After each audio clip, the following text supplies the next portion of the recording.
The Crimson Bridge of Sunrise, unlocking the secrets of Hanoi's Thê Húc. In the heart of Hanoi, a city of 1,000 years of stories, there is a stroke of crimson calligraphy written on a page of jade green water.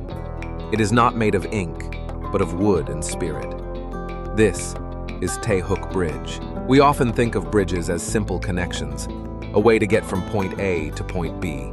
But what if a bridge was designed not just to be crossed, but to be experienced? What if it was a poem, a prayer, and a portal, all in one? Its name is Thê Húc, a name that sounds like a whisper on the morning breeze. It means the perch of morning sunlight, where the light alights, or my personal favorite, the condensation of radiance. And this is no accident. The bridge was deliberately built to face east, a grand gesture to greet the rising sun, to be the very first place in the heart of the city to catch the day's vital energy. It was designed to literally drink the dawn. The lake of a king's promise. To understand this crimson bridge, you must first understand the water it crosses. This is Hoan Kiem Lake, which means the lake of the returned sword. And yes, that name comes from a story that is the stuff of epic legends, a tale that defines the very soul of this city. Our story begins in the 15th century. Vietnam is under the harsh rule of Ming Chinese invaders. A local lord named Lê Lợi rises up to lead a rebellion. He is a real historical hero, but his legend is touched by magic. The story goes that the Dragon King, a divine sea god, decided to help him by lending him a magical sword named Thuan Thien, or Heaven's Will. The sword didn't just appear in his hand. Fate delivered it in 2 pieces. A fisherman named Lê Tun found the blade in his fishing net, time and time again, until he finally took it home. Later, while visiting the fisherman's house, the blade mysteriously glowed in Lê Lợi presence. Sometime after, while hiding from the enemy in a banyan tree, Lê Lợi discovered the hilt. The 2 pieces fit together perfectly. Imbued with divine power, the sword gave him the strength of 1,000 men, leading him to victory after victory, until Vietnam was finally free. Years later, after peace was restored, the now Emperor Lê Lợi was boating on this very lake, then known as Luk Tui, or Green Water Lake. Suddenly, a giant golden turtle god, Kim Kui, surfaced. In a human voice, it asked for the sword to be returned to the Dragon King. The Emperor understood. The sword was a tool for war, not for peace. He drew the blade and cast it to the turtle, which caught it in its mouth and disappeared back into the jade depths. In honor of this sacred event, the Emperor renamed the lake Hoan Kiem, the Lake of the Returned Sword. A promise kept, a divine pact fulfilled. That lonely tower in the center of the lake, that is Turtle Tower, built to honor the mythical guardian of that sword. Every time you look at this lake, you're looking at the scene of a nation's founding legend. The bridge, built 4 centuries later, would serve as the formal gateway into this mythological realm. The scholar's brushstroke. So, who was the mind behind this masterpiece, built in 1865 under the reign of Emperor Tu Duc? Not a king, not a general, but a scholar, a poet, a man named Nguyen Van Sio. He was a renowned intellectual of his time. So respected they called him Thun Sio, which you could translate as the supernatural Sio, or Sio the Sage. And Sio didn't just build a bridge. He created an entire conversation in stone and wood. Just before you step onto the bridge, you're greeted by this, the Thop Boot, or Pen Tower, pointing defiantly to the sky. On its side are 3 characters, Ta Tan Thien, to write on the blue sky, the soaring ambition of a true scholar. Next to it, you find the Dai Nghian, an ink slab carved from stone, resting on the backs of 3 frogs. The pen, the ink slab, and then the bridge of sunlight. It's a sequence, a journey. You approach with the tools of a scholar, then cross over a path representing the dawning of knowledge to arrive at a place of wisdom. It's a philosophical roadmap laid out in architecture. Every element of the bridge itself is steeped in meaning. The color, for instance, is no mere decoration. In Vietnam and much of Asia, This vibrant vermilion red is the color of the sun, of life itself. It represents joy, luck, and happiness.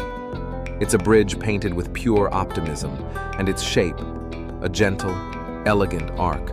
Hanoians lovingly describe it as Kong Kong New Con Tone, curved like a shrimp. It's a form that suggests a gentle embrace, linking the past on the shore to the spiritual present on the island, and reaching toward the future. The original structure was a delicate wooden affair, with 15 spans resting on 32 pillars arranged in 16 pairs. Its design intentionally echoes the traditional wooden houses of the Red River Delta, making it feel both grand and intimately familiar. A piece of home stretching out over the water. A bridge broken, a spirit unbroken. For nearly a century, the delicate wooden bridge stood as a silent witness to history.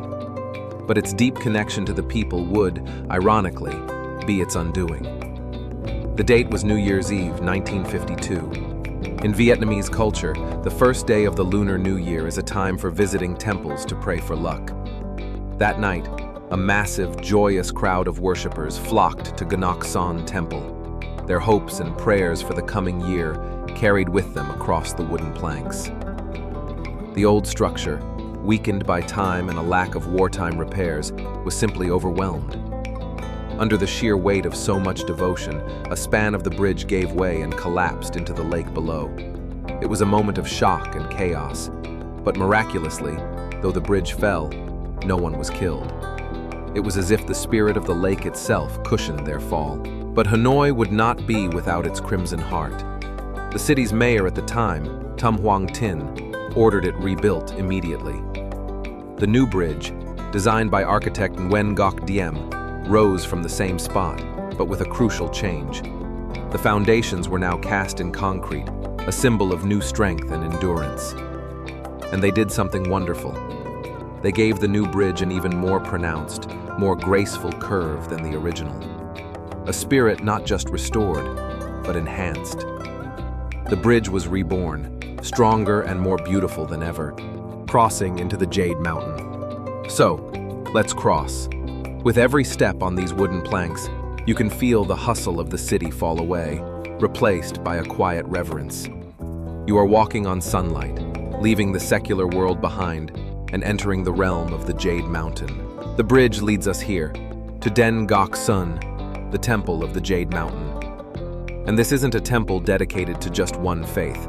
It's a beautiful, living example of a Vietnamese concept called Tam Giao Dong Nguyen. The idea that the three main teachings of Confucianism, Taoism, and Buddhism all flow from one source. Here, they honor Van Dung De Quan, the Taoist god of literature and intellect. To this day, students flock here before big exams to pray for success. And standing in harmony with him is the altar for General Tren Hung Dao, a revered national hero who famously defeated Mongol invaders 3 times in the 13th century. He is a powerful symbol of patriotism and martial valor, the scholar and the warrior, mind and might, worshipped side by side. It's a perfect balance. And then there is this, the legend of the lake, made real. This is a preserved specimen of one of the lake's last giant soft-shell turtles, a creature that weighed over 200 kilograms, a living link to the mythical golden turtle god. To see it here, inside the temple that the bridge leads to, is a stunning, tangible connection to the story that started it all. It grounds the myth in a powerful reality. Hanoi's living heartbeat. Tourists and locals taking selfies. A bride and groom in traditional red ao dai posing for wedding photos, the bridge a perfect backdrop. An elderly couple sitting quietly on a bench, looking out over the water. Students in their school uniforms, laughing as they cross. The bridge at night, spectacularly illuminated, its red reflection shimmering on the dark water like a trail of fire. Today, the Thê Húc Bridge is so much more than a historical artifact. It is the living heartbeat of Hanoi.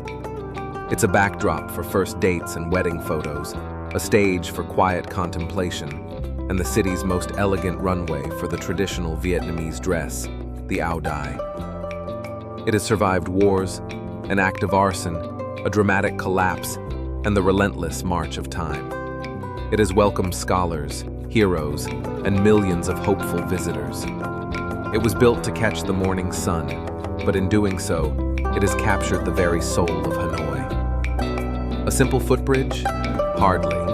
It is a poem you can walk on, a piece of philosophy under your feet, and a timeless invitation, written in crimson, to step into the heart of a legend.